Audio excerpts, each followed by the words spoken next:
Take exit 79 off I-75 in Pontiac, Michigan, and follow Featherstone Road to its end. What you find there now is a massive Amazon fulfillment center, loading docks, chain link fencing, trucks idling in rows. Nothing remarkable, nothing you'd drive to see. But if you look at the dimensions of the land, at the sheer scale of the site, and if you know what used to stand here, something feels off. A publicly funded stadium built for 80,000 people once occupied this exact footprint. It cost $55.7 million in taxpayer money. In 2009, the city sold it for $583,000, less than 1% of what it cost to build. That number is not a typo. It is the central fact of one of the strangest stadium stories in American history. A story about a building that was supposed to put a mid-sized Michigan city on the world map, and instead spent its final years storing scandal-tainted Volkswagens, failing its own demolition and slowly draining everything around it. The Pontiac Silverdome was built as a civic promise. What it became is harder to describe and much more interesting. The story begins not with a mistake, but with genuine ambition. In the early 1970s, Pontiac was a GM city, a place where the auto industry paid wages, filled neighborhoods, and provided something close to stability. But civic leaders understood that dependency. They wanted something that would diversify the city's identity, attract tourism, generate national attention. A local architect named C. Don Davidson had spent years lobbying for a new stadium in Pontiac. He wanted it to anchor an urban renewal effort, to give the region a destination. He contacted William Clay Ford, owner of the Detroit Lions, and made the case. Build a modern stadium in Pontiac, not in Walled Lake, not somewhere else. The Lions were interested. The city committed. Construction broke ground in 1973. The stadium opened on August 23, 1975, at a final cost of $55.7 million, entirely funded by Pontiac taxpayers. It was originally called Pontiac Metropolitan Stadium. The nickname came naturally. The sun hit its roof and threw off a silver shimmer visible from the highway, and by 1977, it had a new name, the Silverdome. The roof was the thing. Engineers at Geiger Berger Associates designed a Teflon-coated fiberglass fabric roof held up entirely by air pressure, a continuous pressurized bubble covering 430,000 square feet. It was the first major athletic facility in the United States to use the technique. Architectural publications praised it. It looked like something from a science fiction film dropped into suburban Detroit. With over 82,000 seats, it was the largest NFL stadium in the country and would remain so until 2000. Inside, the Lions played their first regular season game that opening summer. Outside, a city believed it had built something lasting. The events that followed were genuinely remarkable. Elvis Presley performed on New Year's Eve 1975 and reportedly split his jumpsuit pants in front of more than 60,000 fans, a detail that became part of the building's mythology. Super Bowl 16 came to the Silverdome in 1982. WrestleMania 3 arrived in 1987, drawing 93,173 people, the largest attendance ever recorded for a live indoor sporting event in North America at the time. Months later, Pope John Paul II celebrated Mass there, and 93,682 attended, still the stadium's all-time record. In 1994, the Silverdome hosted 4 first-round matches of the FIFA World Cup, including what was officially the first indoor soccer game in World Cup history. The Detroit Pistons called it home for a decade. For a city that had bet everything on a single building, the return looked real. But the same features that made the Silverdome extraordinary were already building the conditions for its failure. The inflatable roof was not a passive structure. It required air handlers running continuously to maintain the pressure differential that kept it aloft. That meant permanent mechanical systems, permanent maintenance, permanent energy costs. Any damage to the fabric, a puncture, a tear, a structural compromise, could threaten the entire system. The roof was not a roof in any ordinary sense. It was an ongoing engineering commitment. And in a stadium whose entire financial logic rested on anchor tenants providing rent revenue, there was no realistic backup if those tenants left. The Pistons were the first to go. In 1988, they moved to the Palace of Auburn Hills, a new arena purpose-built for basketball.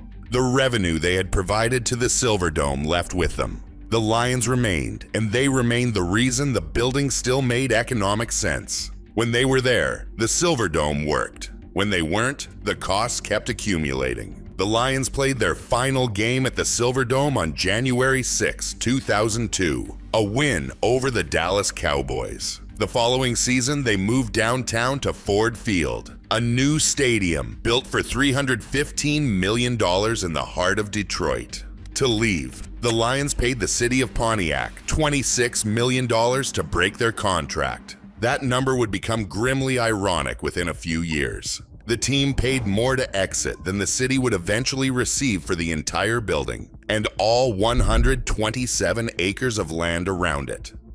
With the Lions gone, Pontiac faced a brutal arithmetic. The stadium cost approximately $1.5 million a year to maintain. Without an anchor tenant, that number was a pure drain on a city already struggling as General Motors retrenched and the regional economy softened. Officials began trying to sell immediately. From 2002 through 2009, a series of proposals arrived and died. Developers discussed a casino. A horse track was floated. One ambitious plan called for a $400 million conversion into a convention center, hotel, department store, office complex, cinema complex, and aquarium. The city reportedly rejected offers as high as $18.5 million while waiting for something better.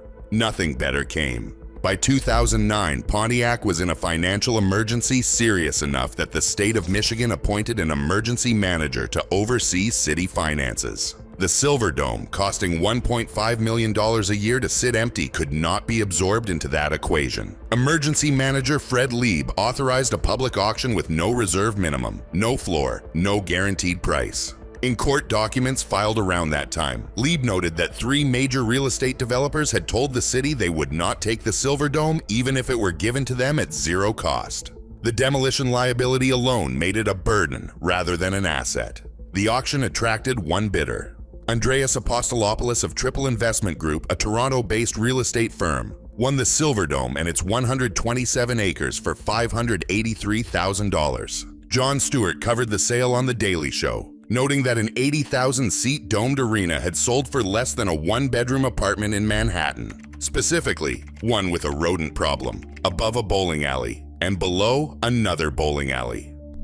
Triple Properties had a plan. Apostolopoulos intended to pursue a Major League Soccer expansion franchise, convert the Silverdome into an MLS stadium, and bring the building back to life. It was not an unreasonable idea. MLS was expanding through the 2000s, and the site had genuine infrastructure advantages: interstate highway access, a large footprint, and an existing structure that could theoretically be renovated rather than rebuilt from scratch. The company spent an estimated $6 million on renovations. In 2010, the stadium reopened with a monster truck showcase, followed by an exhibition soccer match between AC Milan and Panathinaikos. Boxing events were held. The doors were open again. The problem was the math. The events coming in were not sufficient to cover operating costs, let alone service the renovation debt or justify the larger overhaul the building needed. In 2011, Triple Properties asked the city's emergency financial manager for a tax break to support a planned $100 million renovation. The request was denied. The manager cited the vagueness of the plans and noted that the city was only receiving $95,000 a year in property taxes from the site. A $100 million renovation plan for a building generating $95,000 in annual tax revenue in a city already in financial emergency was not a viable proposal. Then January 2013 arrived. Triple Properties had plans to replace the aging inflatable roof with a new solid roof incorporating solar panels. To prepare, crews deflated the existing fabric dome. Before the replacement could proceed, a severe winter storm hit Pontiac. The weakened, deflated structure tore. Teflon-coated fiberglass shreds spread across 80,000 empty seats. Photographer Johnny Jew documented the interior later that year. Images of silver fabric draped across the seating bowl like a collapsed parachute, light cutting through gaps where the roof had once sealed out weather. The photos traveled widely. They became the defining images of the building's final era. Repair costs were estimated at around $8 million for the roof alone, separate from the $100 million overall renovation figure. No combination of numbers worked. The stadium closed permanently. In 2014, the contents were auctioned: seats, the scoreboard, wiring, fixtures, raising nearly $500,000. A building that had hosted a papal mass and the largest indoor sporting crowd in North American history was now being sold by the piece. In 2015, Triple Properties listed the site for $30 million, arguing that 127 acres near the I-75 and M59 interchange represented genuine land value regardless of the derelict stadium sitting on it. The argument was not wrong. The land was potentially valuable, but any buyer taking the property also inherited the demolition cost, the environmental assessment process, and whatever liabilities came with a structure that had been deteriorating for years. No offers closed. Company representatives announced demolition would begin in spring of 2016. Spring 2016 passed. The stadium remained. What happened next is either the most absurd chapter in the Silverdome's history or simply the most accurate summary of what the building had become. In January 2017, reporters began noticing hundreds of Volkswagen TDI diesel vehicles filling the Silverdome's parking lots. Volkswagen, deep in the aftermath of its emissions fraud scandal, had been buying back hundreds of thousands of affected cars from customers across the United States. The cars needed somewhere to go. The vast, empty tailgate lots of a dead NFL stadium in suburban Michigan, lots that had once held fans grilling before Lions games, became one of VW's regional storage sites. Then some of those cars were stolen. Investigators traced them to Indiana and Kentucky, where they had been given fake Michigan titles and moved through auto auctions.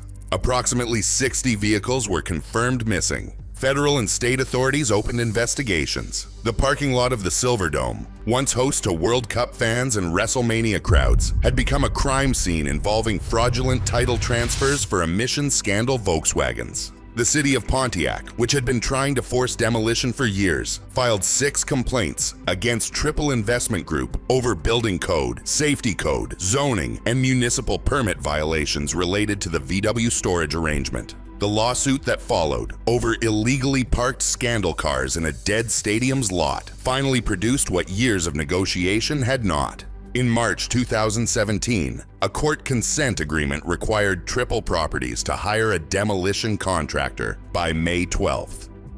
Demolition was scheduled for December 2017. On the day of the implosion, charges were set on the stadium's main support columns. Cameras from local news stations covered the event. The charges fired. The stadium did not fall. The explosive cutting charges on the 8 main columns failed to detonate. The Silverdome stood there, intact, while social media processed the footage. Responses were immediate. Epic demolition fail trying to take down old Pontiac Silverdome. More dynamite, please. A building that had defied financial logic for 15 years had now defied its own demolition. A second attempt days later succeeded in bringing down the upper bowl, and the full demolition was completed over the following months, finishing in early 2018. The total cost, $8 million, paid by Triple Properties. That is 14 times the $583,000 the company paid to acquire the building and the land it stood on.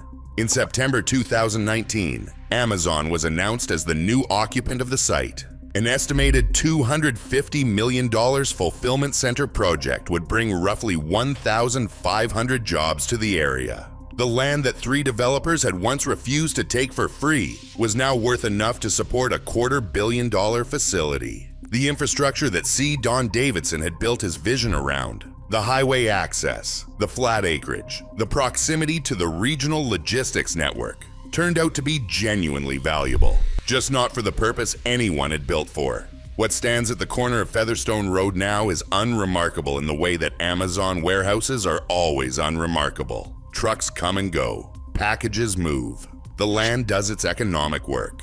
A few miles away, downtown Detroit continues its own complicated story, with the Lions playing at Ford Field and the Pistons in Little Caesars Arena. Pontiac continues its own recovery. still carrying the financial weight of decades that included a stadium it could not maintain and an auction it was forced into.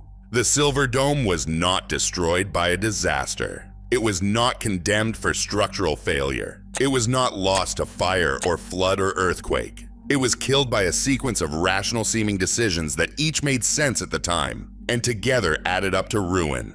A city built a world-class stadium for an anchor tenant. The anchor tenant left. The city tried to sell and waited too long. A developer bought it cheaply, spent millions to revive it, and couldn't make the economics work. The roof that made the building famous was the mechanism of its final collapse. The lawsuit that finally forced demolition was triggered not by civic leadership or urban planning, but by Volkswagen's emissions fraud and the theft of improperly stored cars. The Silver Dome is a story about what happens when a public investment is built around assumptions that feel permanent but aren't. The Lions would always be there. Pontiac would always be a viable market. The inflatable roof would keep working. The next tenant would arrive. The next offer would be better. None of those assumptions survived contact with time. The building survived longer than any of them. Building the future is the easy part. The hard part is what happens when the future you built for stops showing up.